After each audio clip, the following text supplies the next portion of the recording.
Welcome to today's Levy Lecture, people.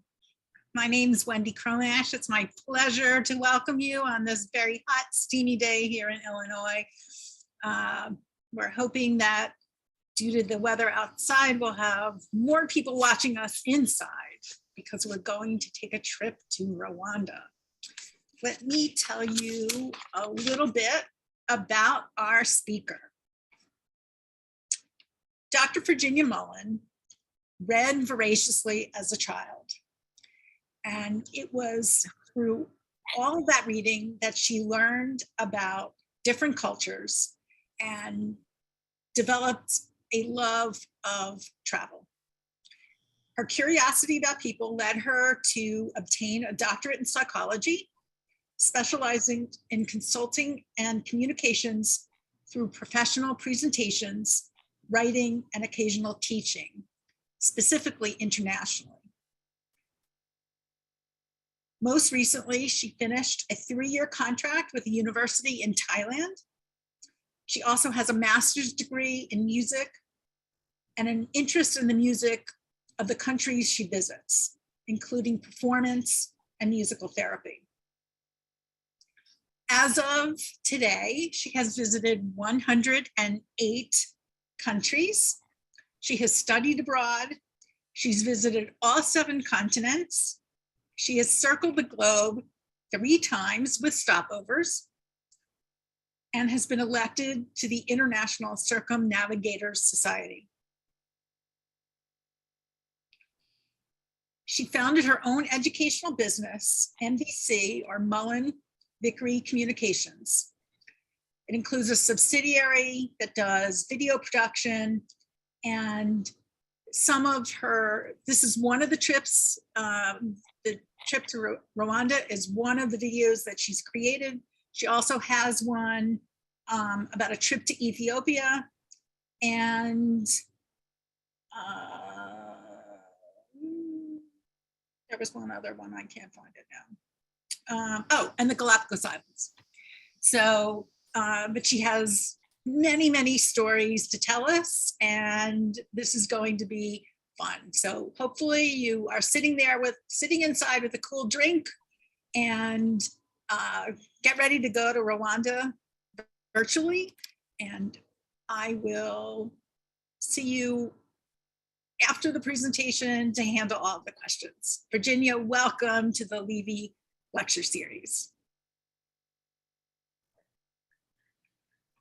Can you? Okay, yes, all right. Thank you so much, Wendy. That was a very nice introduction, and I would like to welcome all our guests to the Gorilla Trek. So I would like to start with a map so you see where it was.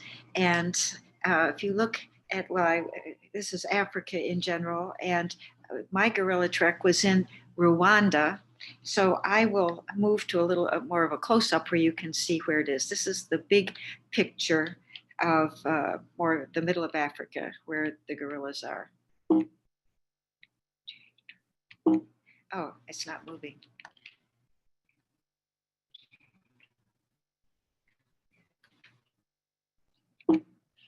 We have a slight glitch here. Just hang on.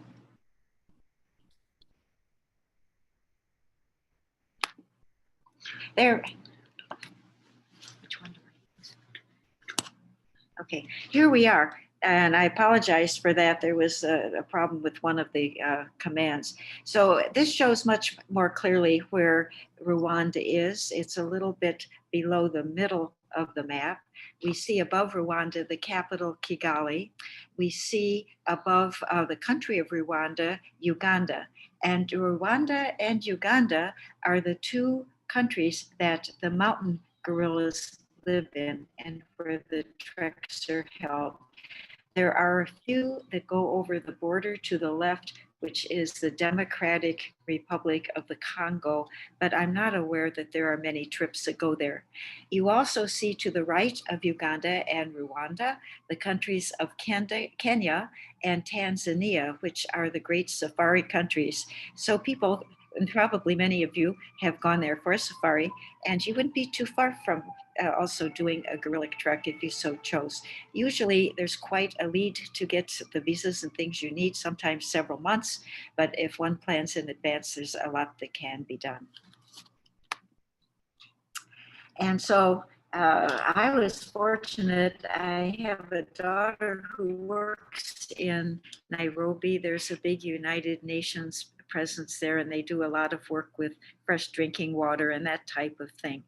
And her husband said to me that he wanted to give me a gift of an adventure, and lo and behold, it was the gorilla trek. So he took me, and here we are upon arrival. And this was our greeting group, our welcoming group, and it was one of the local cultures, and they were really exciting. They were welcoming other people as well, and playing their drums and just very happy. And it was a great way to start off. And we were given, surprisingly, our own house on the grounds of where there's a lodge at the base of the mountains where the gorillas live. And this is my son-in-law, Tim, walking down the long pathway to get to where we're staying. You can see what the landscape looks like, the handmade bridges and so forth. It's very green, very lush. And in the distance are the mountains, Volcanoes National Park, where the gorillas live. And I'm just thinking of our day today. I can almost guarantee that we are warmer and have more humidity here in Chicago than does this part of Africa. And partly because of it is that way here, but also the seasons are reversed. So it's actually winter right now. And the biggest months for visiting are usually our summer, which would be their winter. It's drier and cooler for people to go. So we're walking along looking for our house, and as we walk, we do see the vegetation getting more and more lush and thick, and flowers and all types of things. So it's really quite beautiful. And here is a house that we were assigned. It's a 2-bedroom house, kind of far away from everything. And you can see a few other structures there, and the mountains are always visible in the background. And so we were spending the night there. I kind of wondered about it. I guess one could stay there for a period of time because it had a kitchen and so on and so forth. And so we will look there. What's going backwards? I have a technical person here. There. Okay, sorry about that. And so here we are. And this is one of the rooms. It was 2-bedroom, and you can see, even though it's remote and it's in a third world country, it was really very, very comfortable.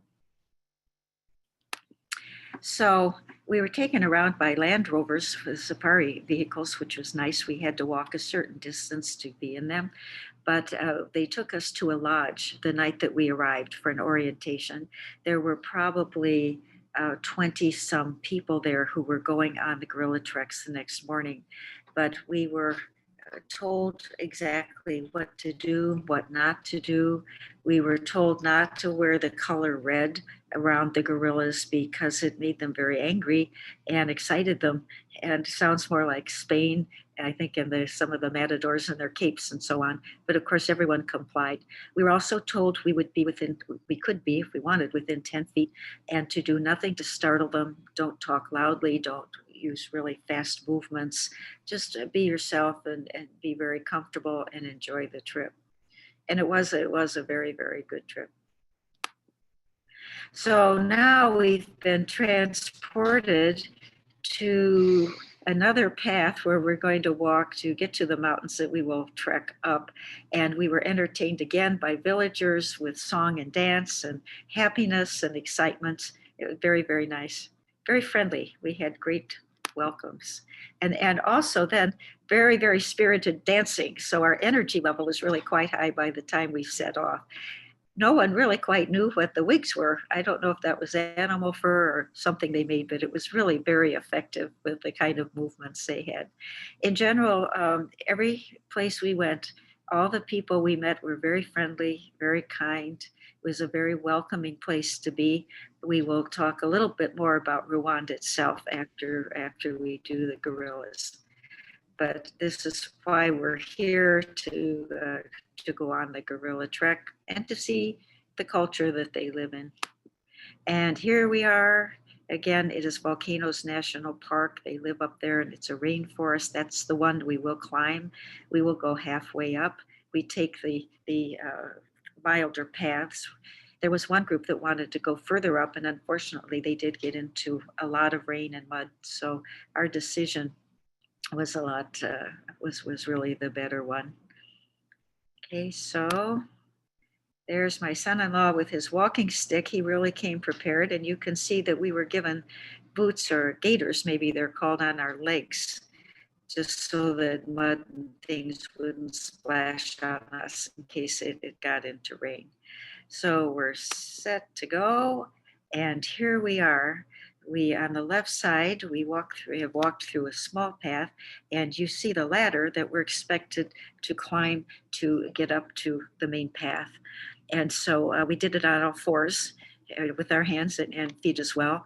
And the guides were up there waiting for us. We had 4 guides for only probably 10 people in our group, 10, maybe 10, 11 people.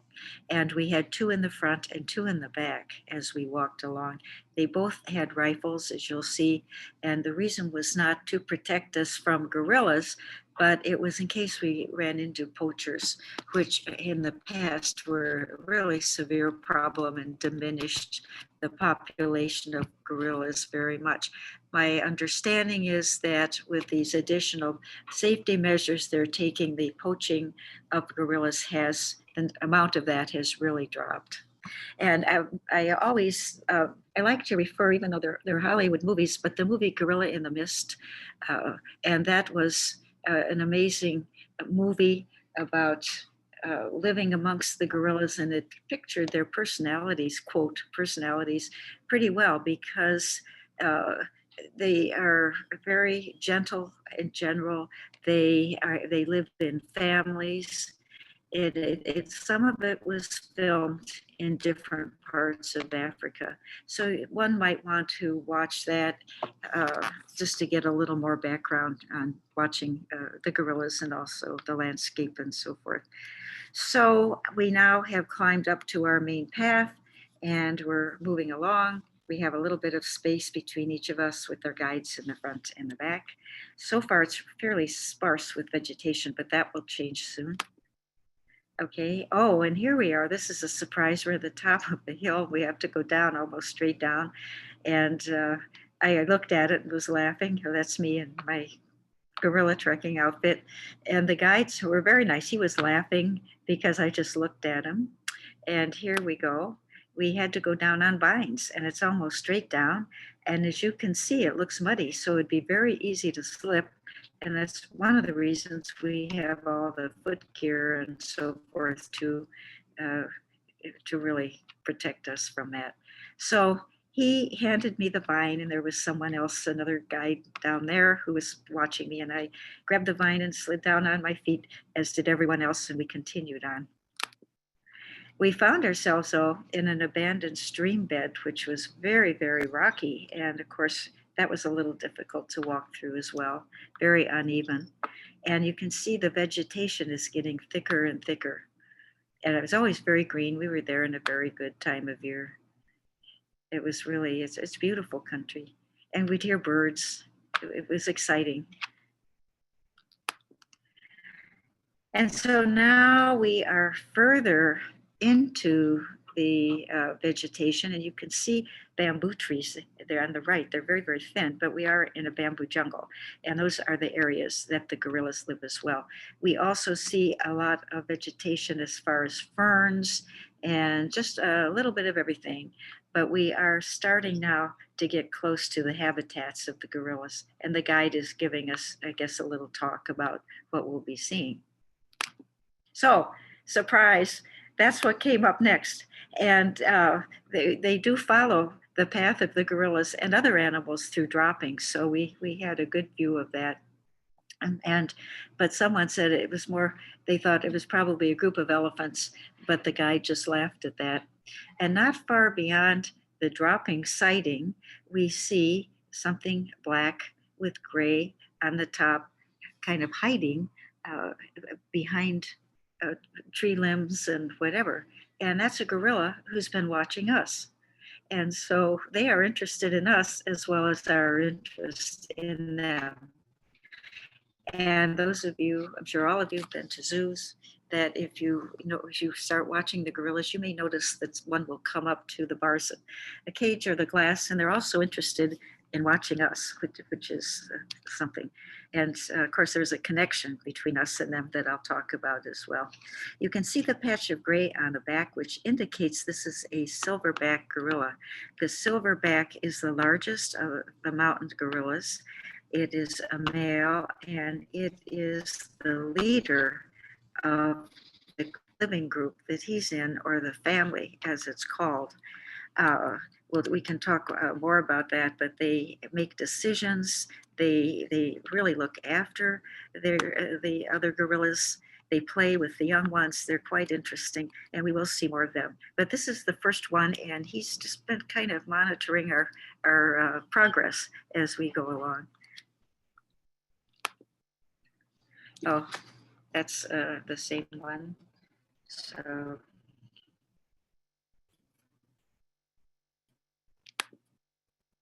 sorry about that. It's like technology.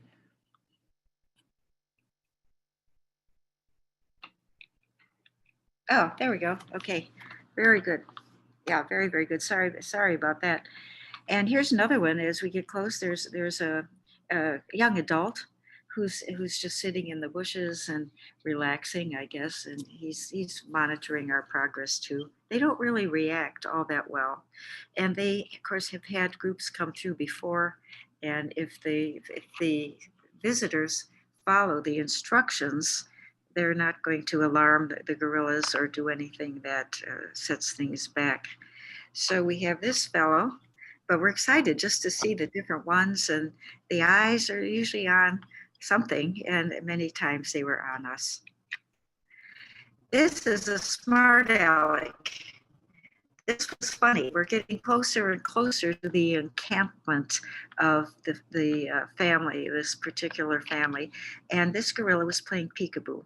It was an adult, and as we came close, you can see his hand holding the stick and the leaves up to his face, and then he would quickly remove it and would look at us, and then he'd hide himself again. And we really laughed at that because they are playful as well and have a lot of fun. And you can see the hand on the stick. They are very much like us. You see fingernails and so forth.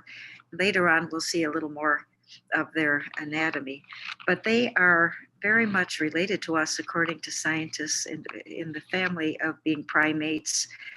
That includes the highest level, or the most like us, most intelligent are the chimpanzees, and then there are bonobos. I don't know a lot about them.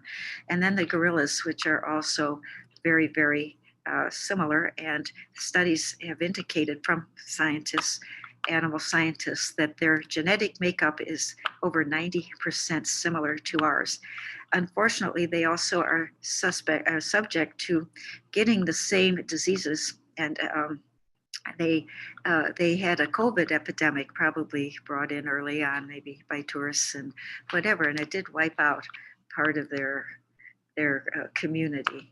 So I would guess during the last couple of years, the gorilla treks and those types of are really curtailed because they are so susceptible. Okay, now that was a fun one. The whole trip was really fun. Now here we have the silverback again close up. He does look scary, doesn't he? But they're really rather gentle. And I'm wondering how that happened, that they became villains in so many cases. Well, their size is so huge and they're just so different, and they can be a little scary in appearance. And this is the silverback was just sitting there. I think his legs are crossed, as you can see, and he was just watching us move around and watching the youngsters play. So They have a language of sorts, which is made of sounds, and they can roar if they can roar if they're upset or scared, or if they are trying to scare somebody away, and it's really pretty loud. And I know the movie King Kong was interesting. It did show King Kong on a rampage, and not showing gorillas in a very positive light. But then at the end, I thought there was so much compassion with Fay Ray. If you remember, he was holding her up and trying to save her, and that's not really a bad interpretation, because they are considered to have a wide range of emotions like us, and there's a lot of, quote, caring that's shown in their communities. But when called upon, they can become aggressive, particularly the silverbacks who are protecting the families, and there's that element to them. And here is the silverback with a female gorilla. We would see the silverback going through the compound where this family was living, and the female would be following a few steps behind. Typically, you would see her along with him. The males can be between 4 and 6 feet, typically weigh 100 some pounds, but they can be, the bigger ones can be over 300 pounds. The females may be, on some occasions, about half that size. Now she's crouching down. When you saw them walking together, I think I do have a photo of that, you can tell she's not quite half, but she's quite a bit smaller, rather dainty looking actually. So there they are as a couple. And now we're right in the midst of it. I think this is their main playground.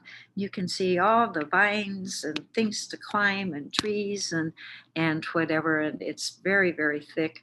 And of course, who do we see there but a lot of the youngsters?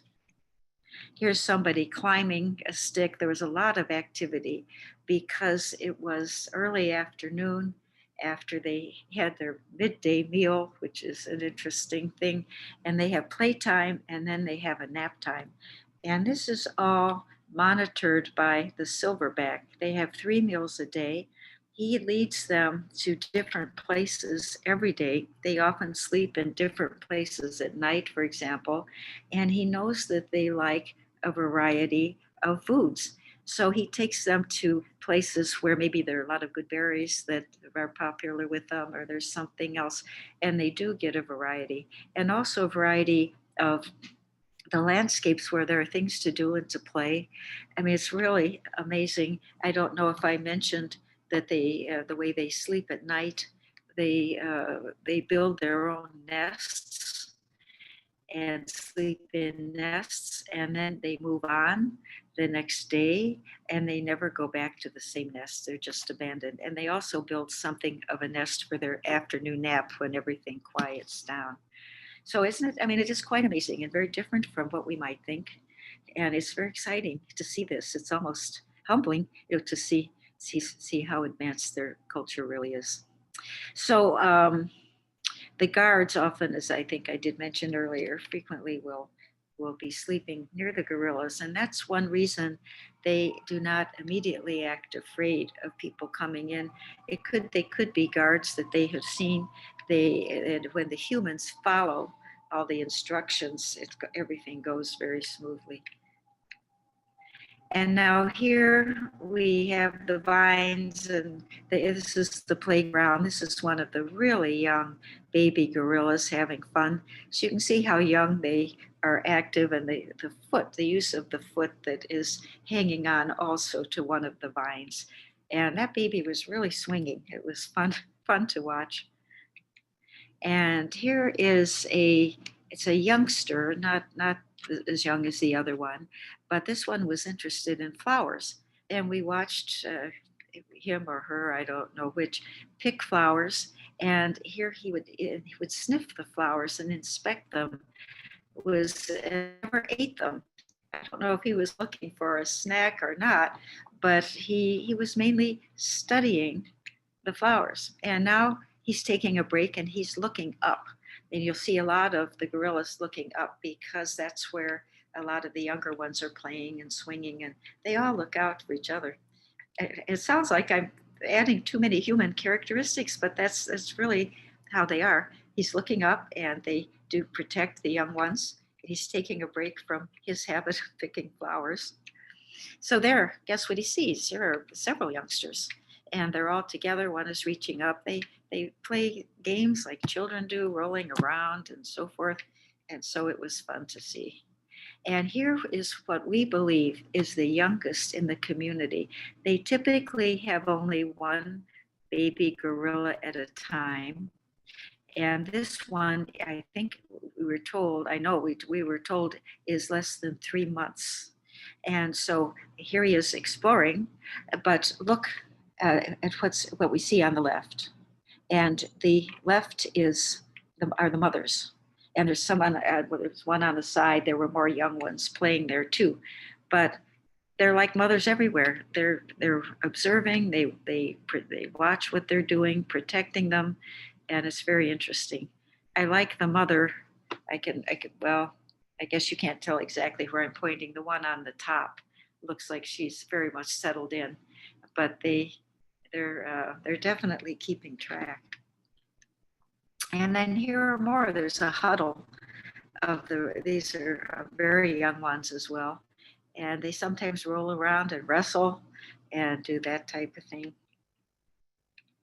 And you can see here how thick the fur is. And very, very thick. And that, of course, helps keep them warm at the high temperatures. And there's the baby again, the face of the baby. And there's a larger gorilla to the right.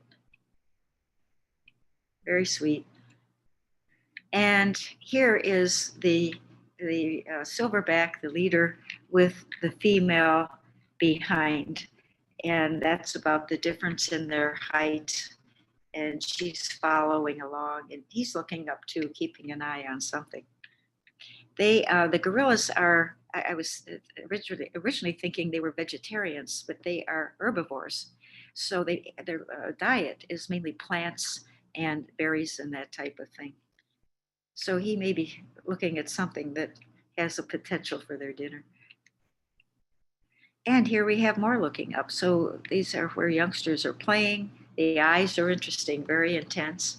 And there are gorillas swinging around up above, playing games, and there are always some adults around who are keeping track of them. And there's one just kind of resting, watching. And this one, for some reason, was howling. And as I mentioned, there's a speech of sorts, and it's very, very loud. So the mouth is open in the position of gorilla yelling or sending some kind of a message. We don't know what it was. It was fairly brief, but it was interesting to see. And here's one of our guides who sees how much we're enjoying our time, and he was smiling, and he obviously likes his work. And again, it's been successful at least they've cut back on the poaching that has occurred with the gorillas. And we felt in very good hands with him and with the others. And here's the guy who loves, or girl who loves the flowers. And you can see on the left, the flower's been picked and it was just turned and studied. And now the gorilla is sniffing the flower. And it went on for quite a while. And there are more on the twig that you see. I mean, the bush, it was a bush. Maybe he picked all the flowers off. But very curious, very patient. That was fun to watch. And now here's one who's tired. It's becoming nap time now. And this one just decided to stretch out. And I think there's something, found a soft place underneath. And even though he's looking up, he is almost ready to go to sleep. And again, you can see how very, very thick the gorilla fur is, or hair. I like this one because that's the gorilla foot. I was lucky to be very close, I'm sure within 10 feet, so I used a close-up lens. But that is the gorilla foot, which are similar to ours, at least with the big toe. And there's a little appendage on the big toe too, you can see, and 4 toes, although apparently it's reversed. the big toe is on the outside rather than on the inside, like us.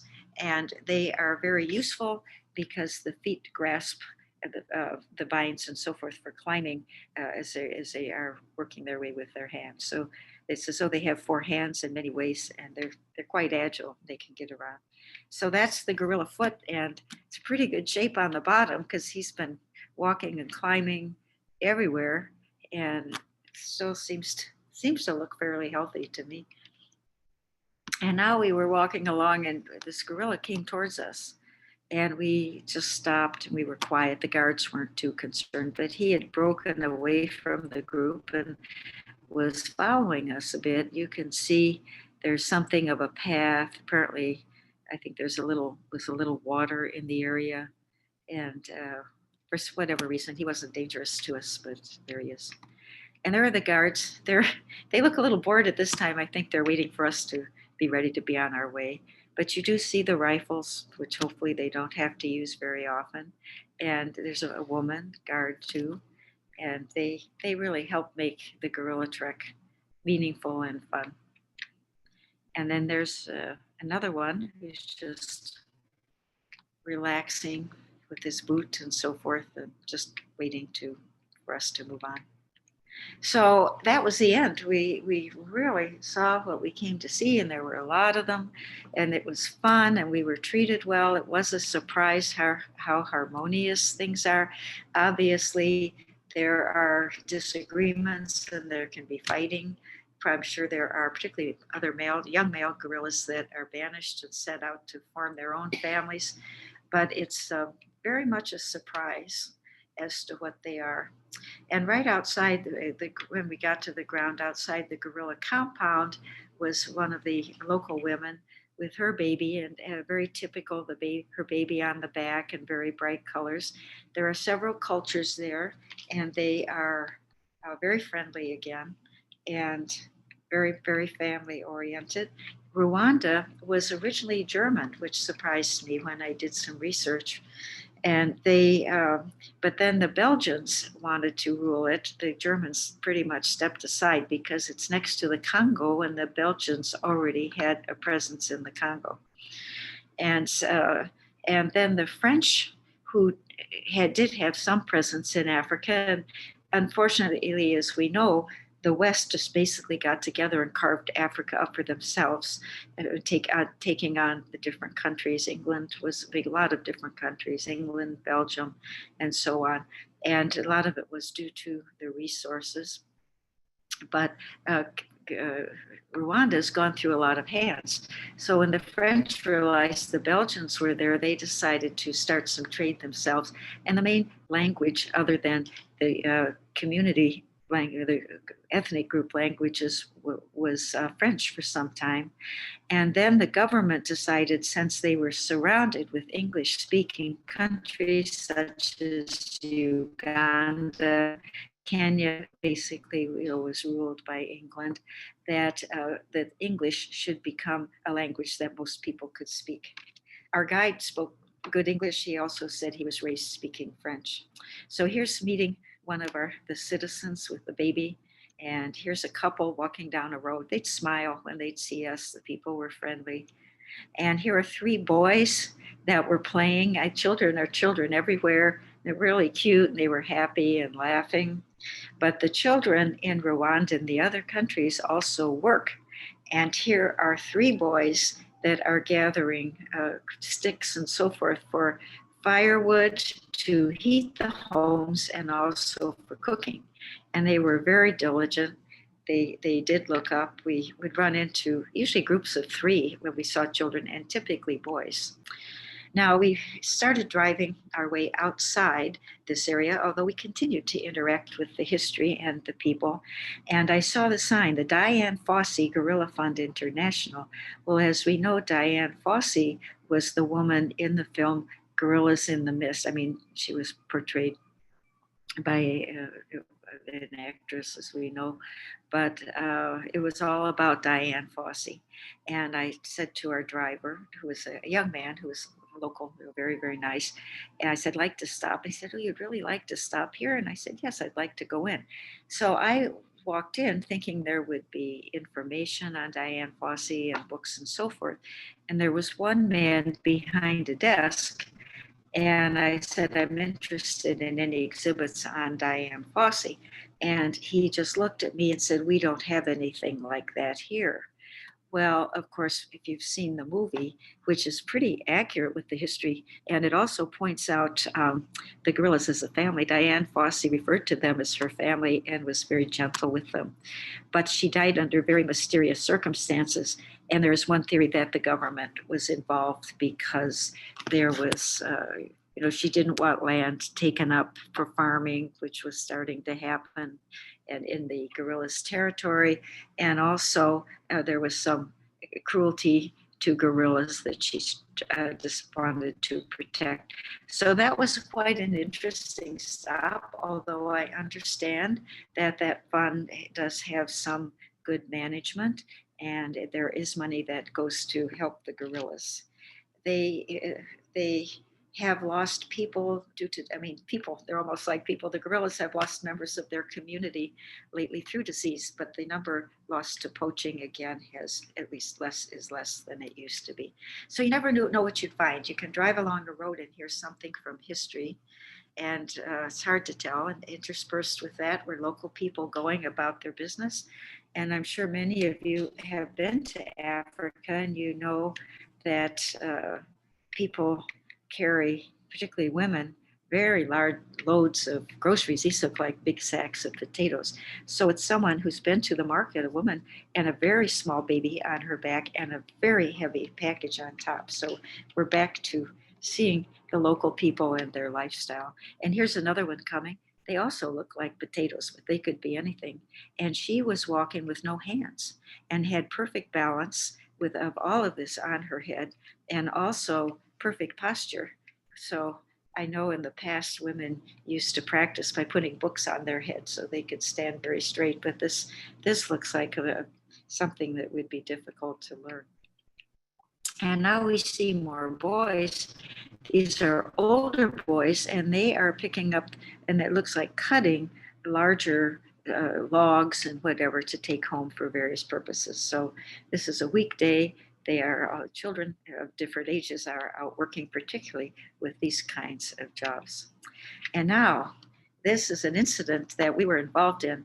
The political history is, there's a very difficult political history with Rwanda and other parts of Africa because there was a civil war here and then eventually genocide between the two main groups of Hutus and Tutsis. And I remember being in school and hearing about all of this. And what happened is that the Hutus, who had more power, wanted to get rid of the Tutsis, so they started killing them, and huge numbers of Tutsis died. And then eventually they were able somehow to fight back. But there is and it ended. It was about a year and a half. It wasn't a huge long war, but it was very, very devastating. And in our drives, we saw a sign, and our driver did point it out. It was the Genocide History Center, and it was a beautiful building, very, very, and I think maybe the United Nations had something to do with it, but it was about all the genocides that occurred in the 20th century. And of course, the one with the most detail was the Holocaust, but there was a lot about what had happened between the Hutus and the Tutsis in Rwanda. And it's considered one of the big genocides of the 20th century. So we were driving along with our driver, and all of a sudden the car pulled up and cut us off at an intersection, and we couldn't move. So here we were in the middle of the intersection. You see the arm of our driver. My son-in-law and I were in the back seat, and it immediately drew a crowd of people of interest. And they walked over our car, and they all looked in the windows at us. We weren't particularly scared, but it was different. They were very, very curious. And then they all walked in a group over to the other car, and they were trying to figure out what had happened and so on. It was really quite an experience. And our driver, who told us he was of a Tutsi background, said that they looked different from the Hutus. Hutus are more typically more larger and a little more muscular and so forth. And the man on the left with the striped shirt was the driver of the other car, and he's a Hutu. And so there still is some harassment. There is some, there are things that happen between the Hutus and the Tutsis, and it's not always the same group doing it. Sometimes the Tutsis do things as well. So here we were, we couldn't move. The driver just, I think I have a better picture there. He came over and he was wondering who was in the car. So he leaned in and he checked us out. And it's the driver of the car that cut us off. And you see the faces of all the people then were following him and seeing what he was going to do. And then they got back to our driver. It was like someone watching a theater performance, the main actor, and then it changed to someone else. So eventually what happened was the policeman came along to see what all this was about. And our driver told his story and he chased the other driver away, and we went on our way. But it was still an experience of something that had been part of their culture, even though it was certainly a much milder form than what they had experienced. And now this is our farewell. We not only had wonderful, wonderful welcoming groups dancing and so forth. We had this wonderful warrior who was dancing with his spear, and we had a little bite to eat there, which was good. And all in all, it was really a wonderful, wonderful experience. I'm sure there's much more that could be said, but those are the highlights. And hopefully you've learned something about the gorilla, and hopefully you maybe feel you've experienced some of it by joining me. You can see how it was, things that were going on, maybe feel some of the emotions that we had, the excitement, some of the little bit of trepidation the night before. And it turned out to be a really, really nice experience. And so he's very happy. I'd say in general, it's a happy culture today. And Rwanda does have very good roads. They're increasing their education. It's a country, unless things have changed just very recently, it's a country that's probably moving in the right direction from what we saw. So that's basically the gorilla trek, which happened, we were there September, the extension of summer, but which was their winter.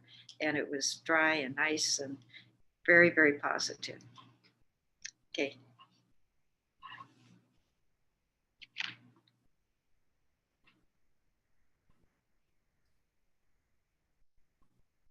Thank you, Virginia. That was You're terrific. welcome. Thank you. I hope you enjoyed it. Good. Sorry, we had a little glitch with the. That's okay. Okay.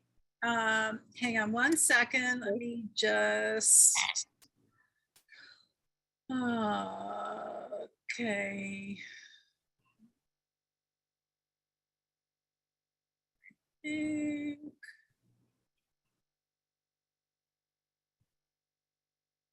trying to make this go away. All right.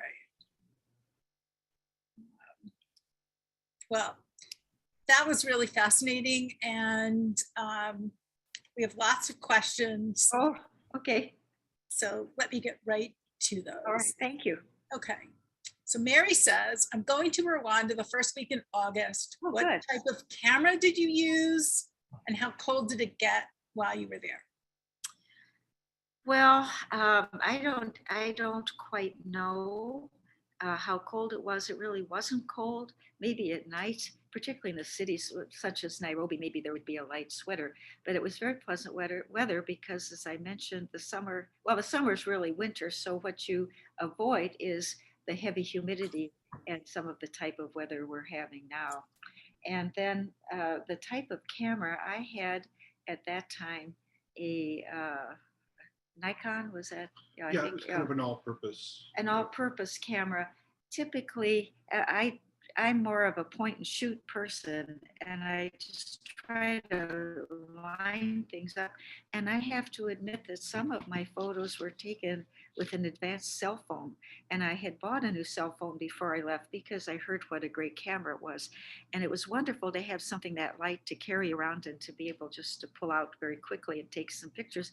And some of the photos you've seen were from that. And some of the photos have won amateur photography contests. So I think whatever you're comfortable with and what you like to use would be great. You don't have to have the most expensive advanced camera to come up with really good photos and memories of the trip.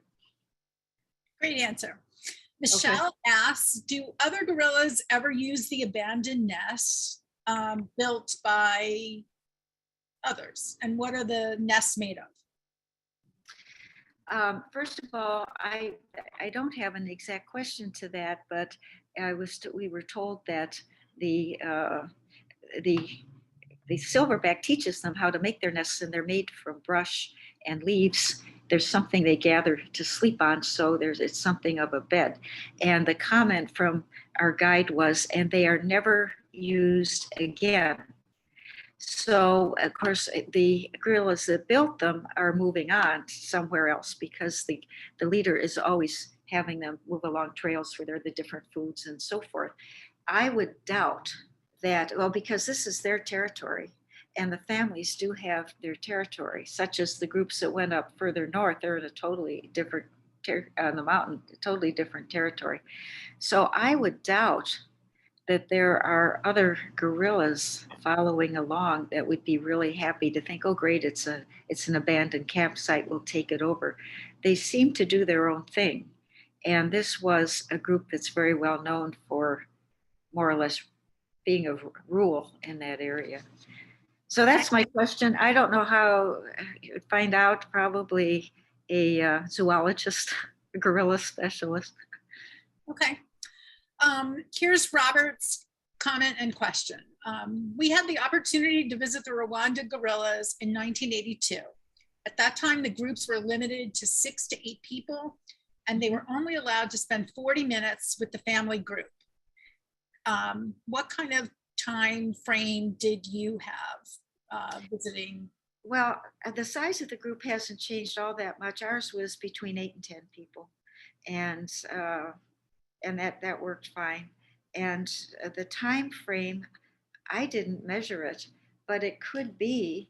It seemed like it was at least an hour, but it may well have been 45 minutes. It was somewhere in that range, but maybe a little bit longer. And was it only one day that you saw the gorillas? Yeah, the trek is one day. So you're out with them for the one day. But they have other things going on at the lodge if one wants to do that. I don't know that if people are allowed to camp out. I would guess if they're really worried about even any type of poaching or someone being inappropriate, they have armed guards all around, that maybe it's not overly welcomed, maybe in special circumstances.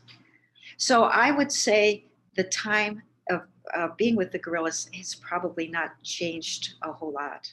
But it was also, that's when we were right there in their compound where they were playing, where they were doing things.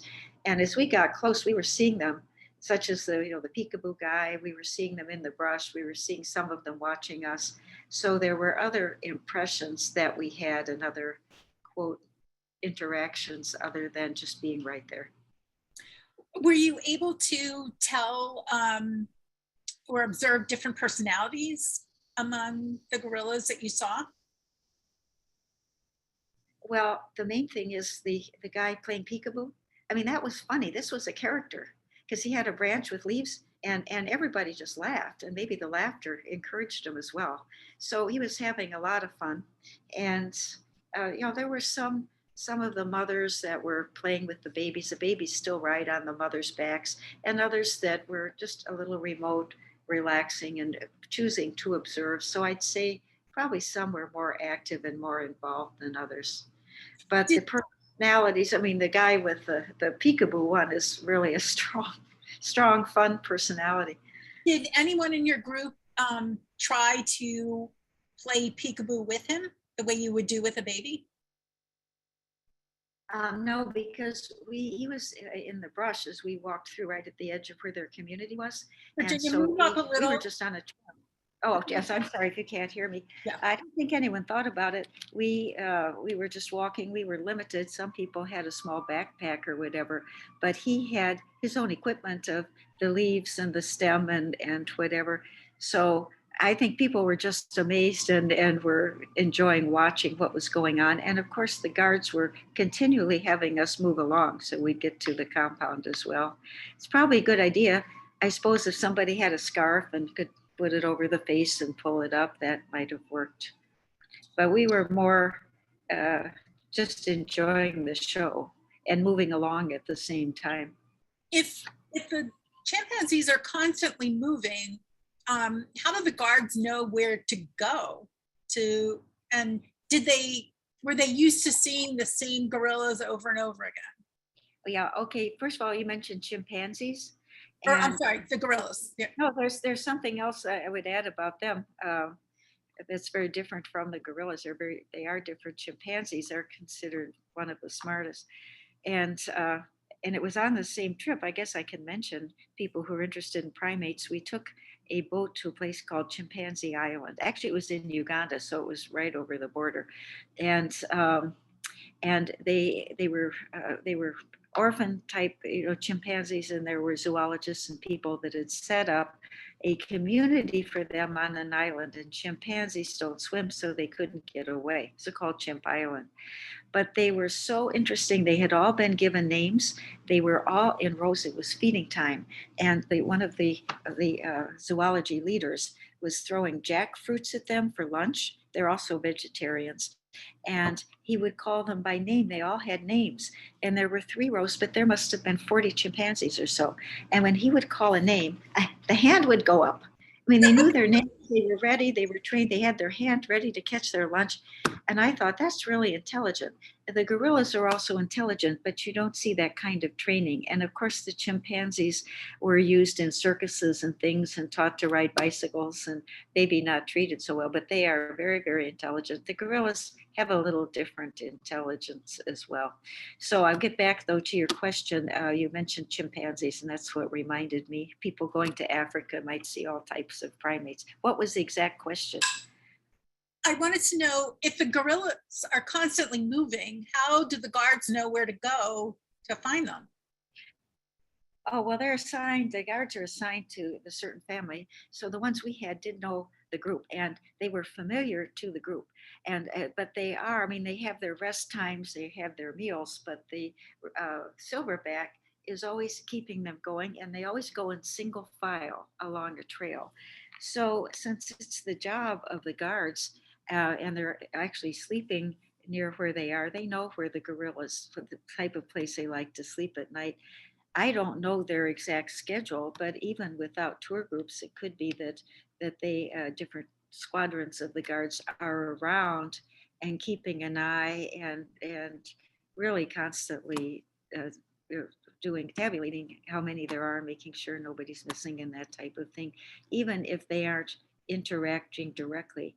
But the gorillas were very unalarmed at us showing up, and we had the guards with us, and we were told they were really habituated to people because of the presence of the guards. So they probably recognized them, although they did not interfere. They were standing back, but still it was probably a safety factor for the gorillas that we were okay.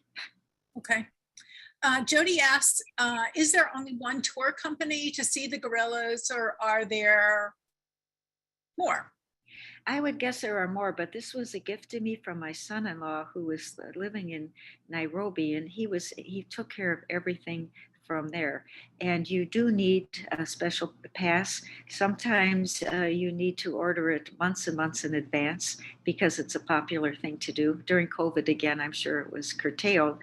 And ultimately, there's probably some connection with the government as well, although maybe there's a private company or two. I don't know. I don't remember reading ads in travel books.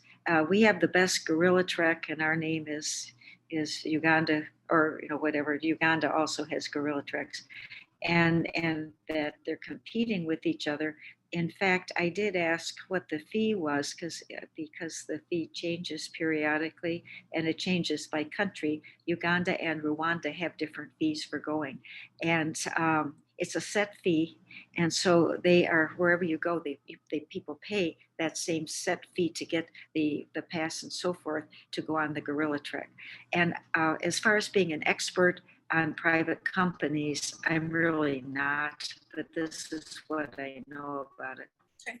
And also, people should know. Oh, I say if people should know they need a lot of immunizations to go. Probably a yellow fever certificate. That's typical of Africa and a lot of the developing world. Immunizations and that kind of thing. Okay. Okay. And are there? You mentioned going to Chimp Island. So Yeah. are there tours to see chimpanzees within Rwanda, or? Uganda, which is Rwanda, remember on the map, Uganda's here, Rwanda's there, and they both have that's where the mountain gorilla population lives. And there, a lot of them are on the border between. So both Rwanda and Uganda offer gorilla treks, and at times there is a price difference between the two. And some people prefer one country, some prefer the other. I can't tell you what the main difference is, but tell me your question again about what was exactly the question. Are there chimpanzee tours available in Rwanda? Oh, I thought you were wondering about Chimp Island. No, because they're not in that region.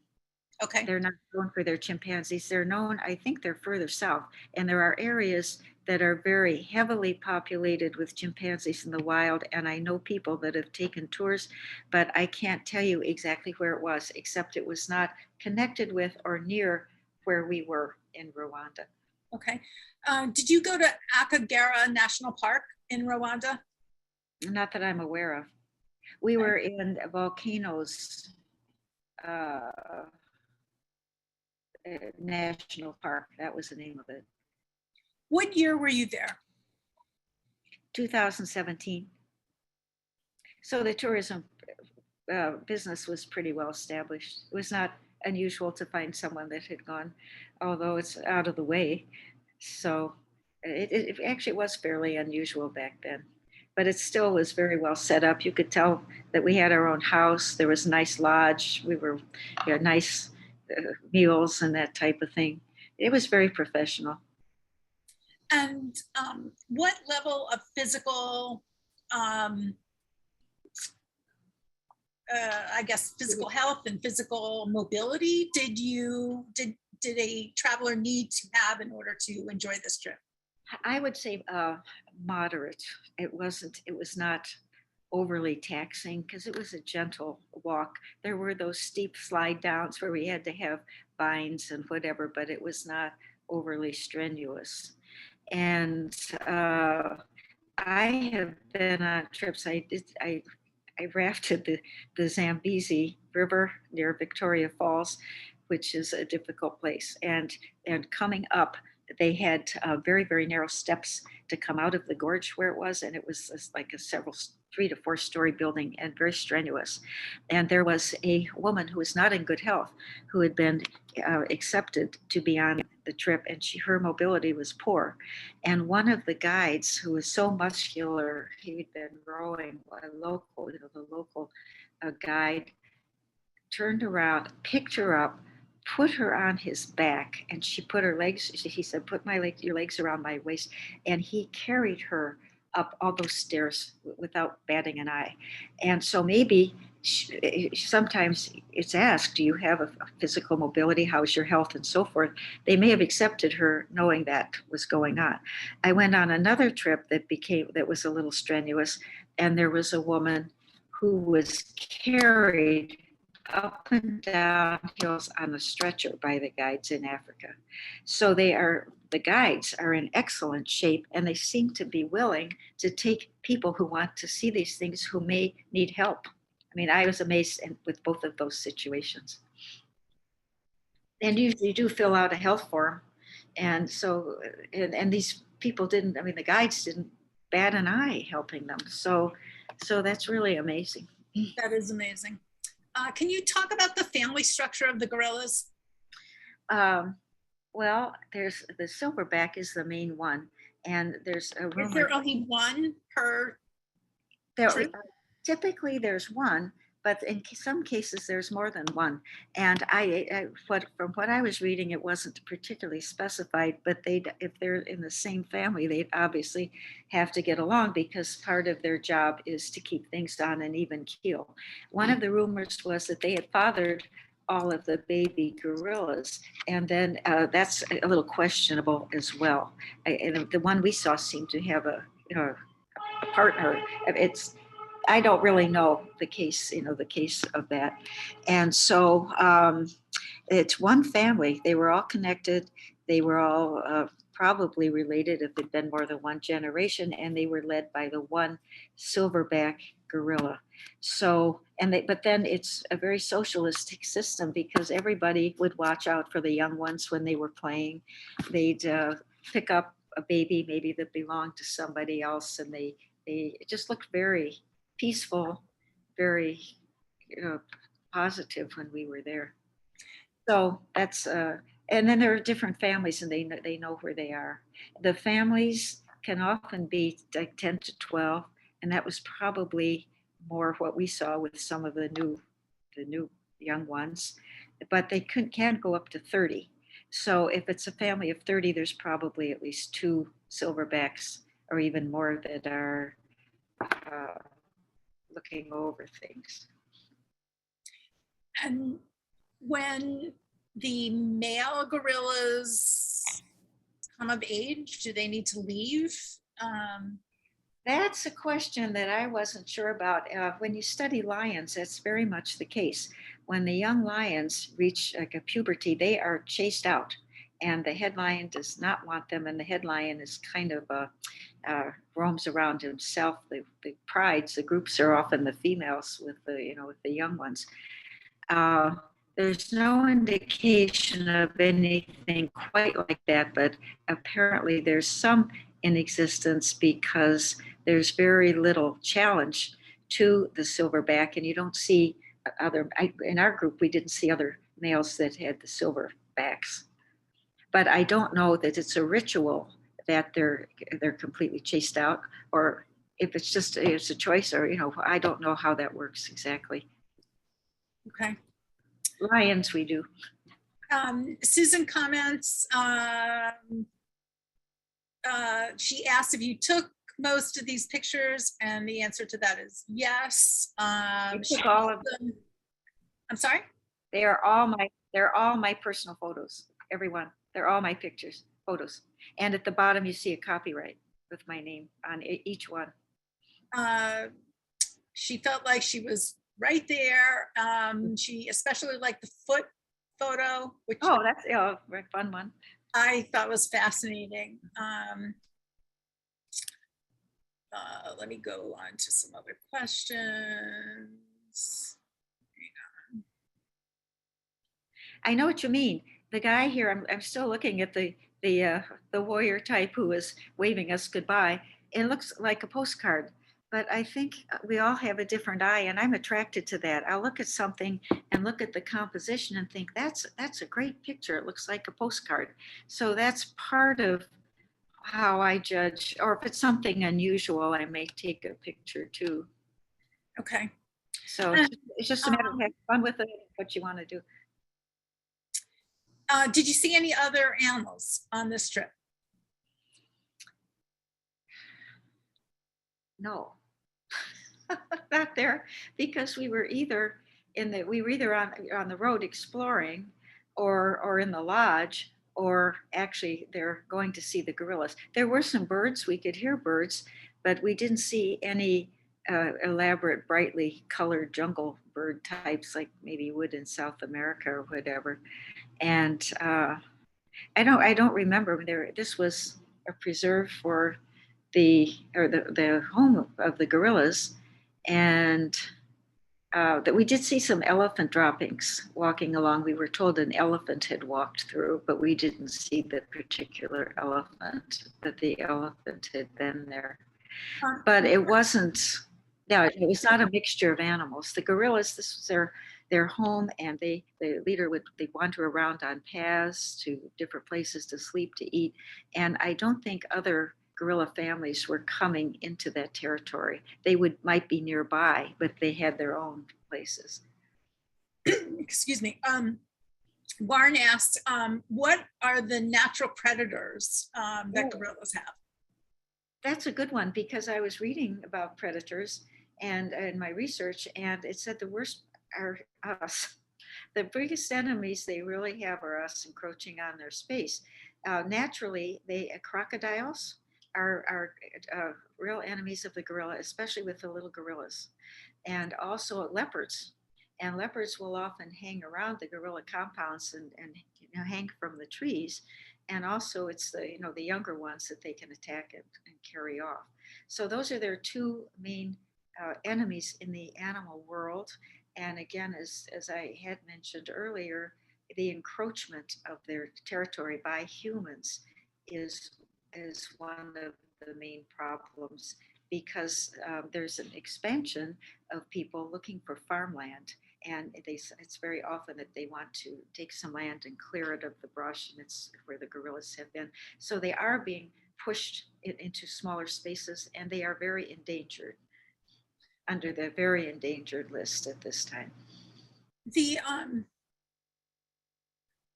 Were there any sources of water near where you were? No, we just saw the dry stream bed, but it is a rainforest, so I don't know how that works.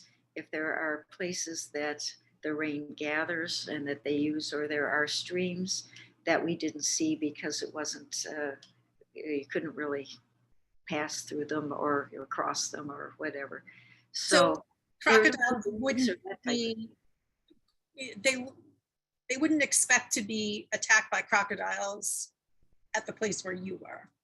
Well, that was interesting too, because we didn't see a big lake, but they said the crocodiles were a major enemy, so they have to be around somewhere. But I don't know, in Florida, they don't necessarily need a large body of water once they establish, do they? Like a huge lake, they're often in rivers and swimming, and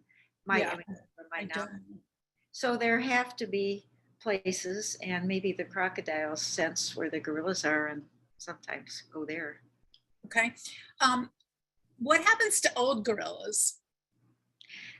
I don't know. Their life expectancy is somewhere usually between 30 and 50 years.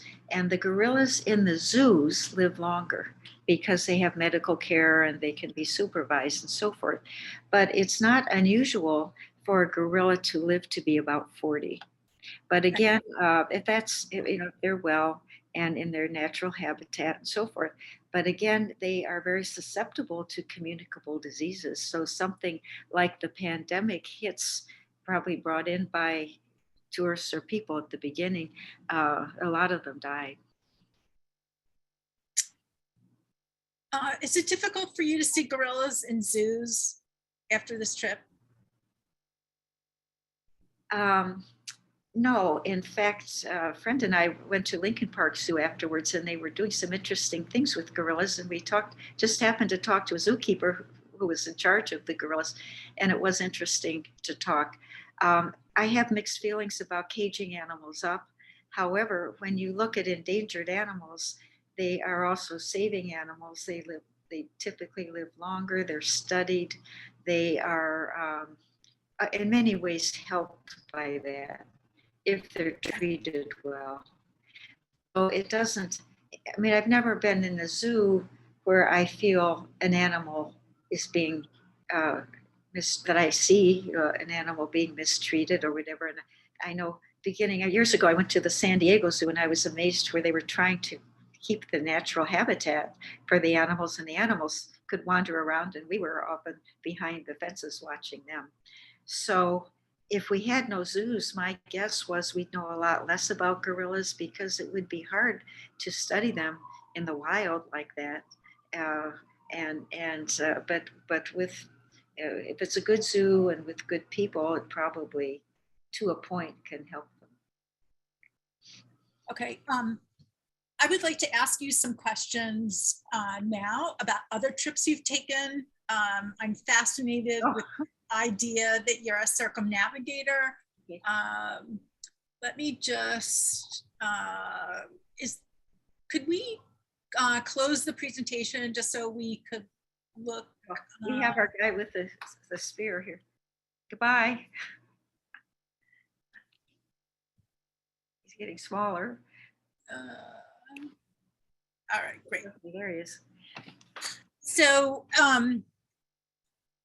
you've been to 108 countries and you've been around the world 3 different times. Probably not all consecutively, just, is that cumulatively? Well, there were 3 different trips, but of course, particularly when I first started traveling, there Lean were. forward, just, Oh, speak forward. I'm sorry. When I first started traveling, I mean, I don't know if there are airplanes now, commercial airplanes that do fly around the world. You need to stop and refuel and that type of thing. And as so often happens in life, the first circumnavigation was a fluke. I had a meeting in Thailand, and at that time I had a travel agent. She said, well, you have an interesting choice. You can fly United to Thailand and you can turn around and come home, or you can just keep going. You can buy a ticket that will keep you going. You will have gone around the world. And the ticket, it was a special around the world ticket that United Airlines had then. I don't know what's happened to that.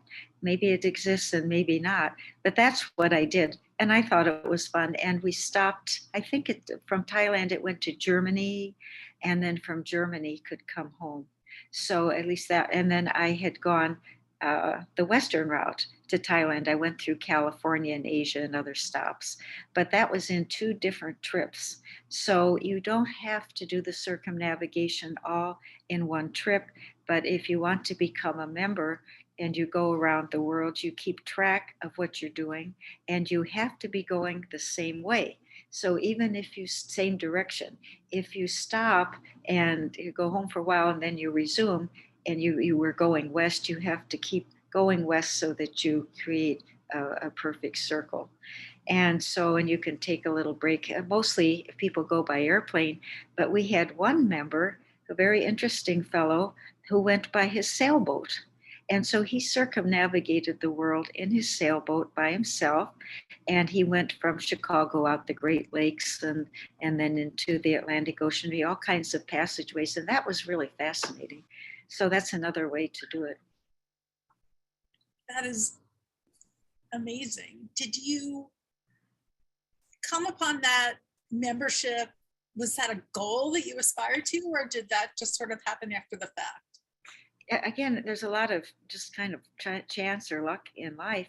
I was talking travel with somebody once, and the person asked if I knew about the Circumnavigators. It's an organization. It's actually based in New York, and that there was a chapter in Chicago.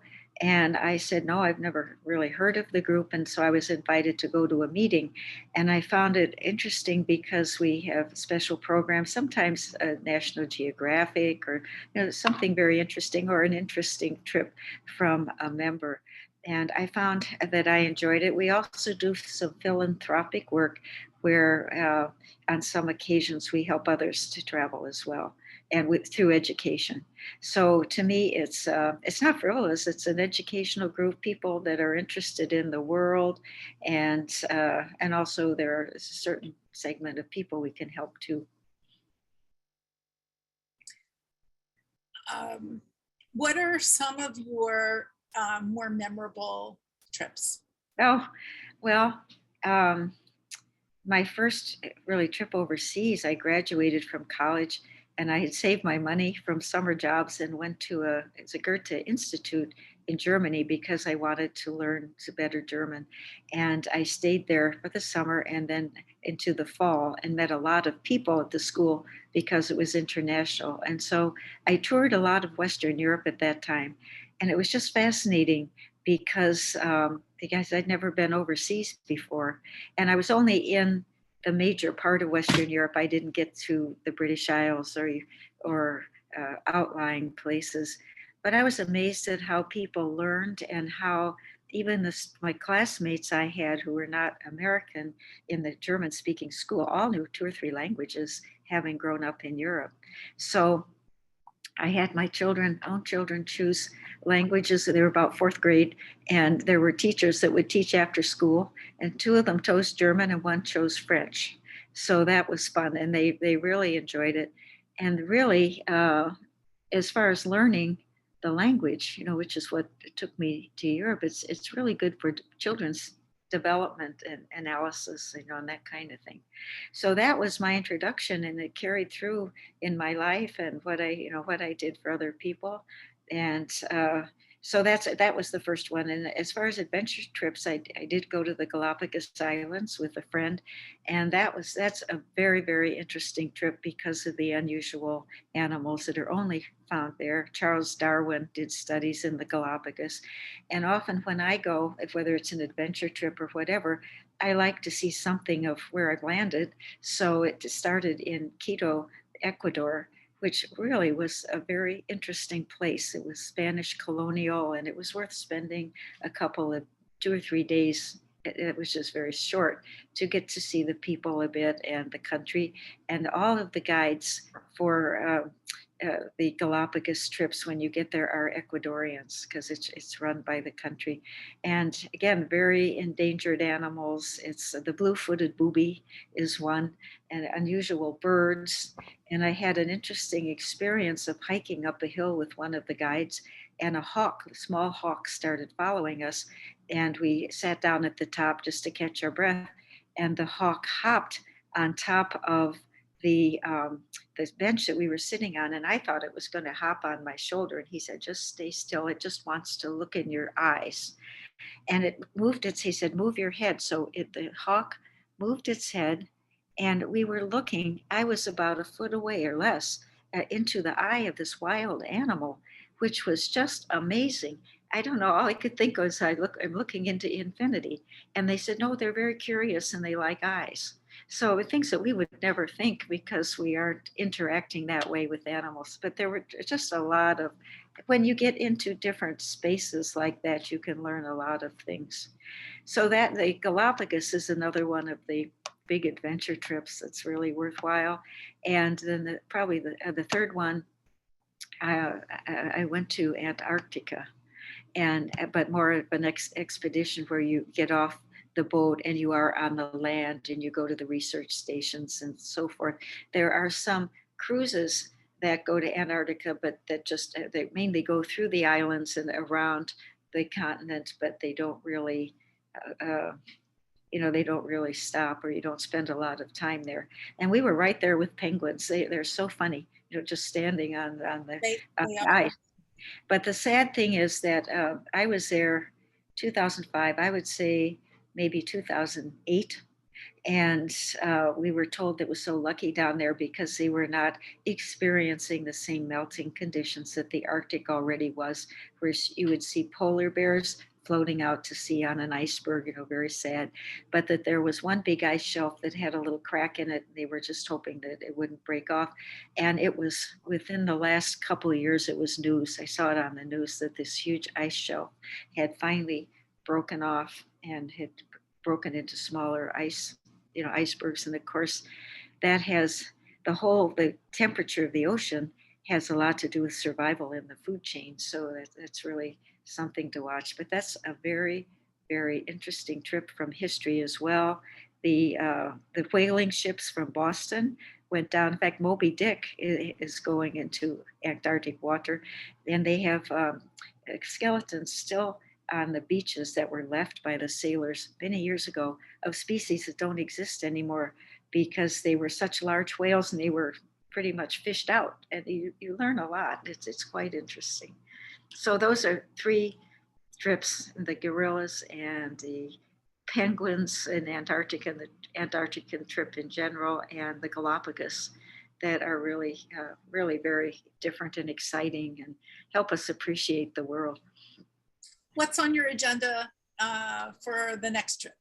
Oh, I just got back. I spent a month in Italy, and part of it was, in fact, the last country to be 108 is the island of Malta, which is really fascinating. It's a very interesting place. It used to be run by British, but now it's independent. just a lot of history all through the years of the Middle Ages and the Knights of Malta, were very well known, building hospitals, and they still exist. We got to meet some of them.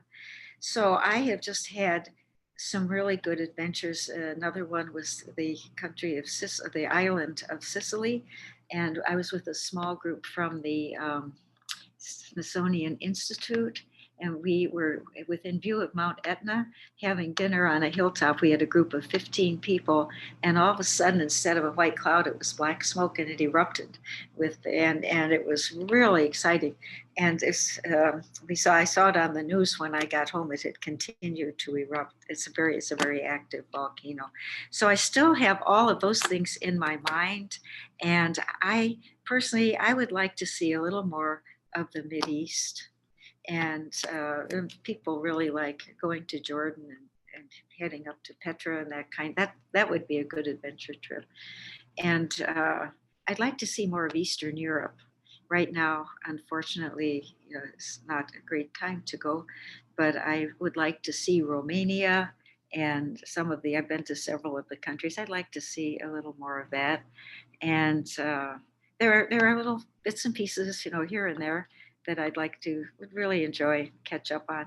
But right now I'm enjoying just being home and enjoying the memories of the trip. I just got back about 2.5 weeks ago from the Italy trip, so that's very much in my mind. Great. Let me see, we have one.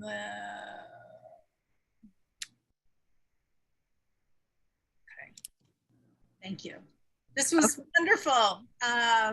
Well, thank you. I enjoyed it. I wish I could have met the audience. I'm sure there are a lot of interesting people, some of who have been on gorilla treks in Africa and whatever, and I hope that all the people enjoyed it on some level.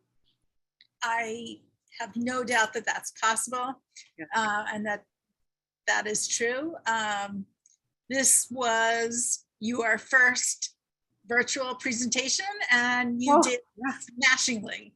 Well, thank you. I'm used to seeing the audience and interacting. I thought, well, I'll miss seeing their faces and whatever, but I felt connected, and I do hope people enjoyed it. I think they did. Good, thank you. Thank you so much. Let me just,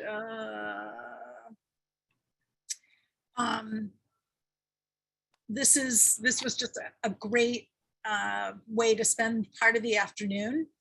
People, in 2 weeks, we have what will be our 100th Levy lecture. It is going to be a presentation on the African-American aesthetic with quilting and its relation to literature. It's a wonderful presentation by Tracy Vaughn, and she's a professor at Northwestern. I've seen these quilts in person. They're absolutely gorgeous, and I'm excited for you to attend. So thank you, Virginia. This was a pleasure. Thank you, Dr. Ken, for finding Virginia for me, and we will be in touch. Thank you. Have a great day. Stay hydrated, everyone. I'm honored to have been able to present. Thank you. It was our pleasure. Thank you. Okay, bye-bye. Bye.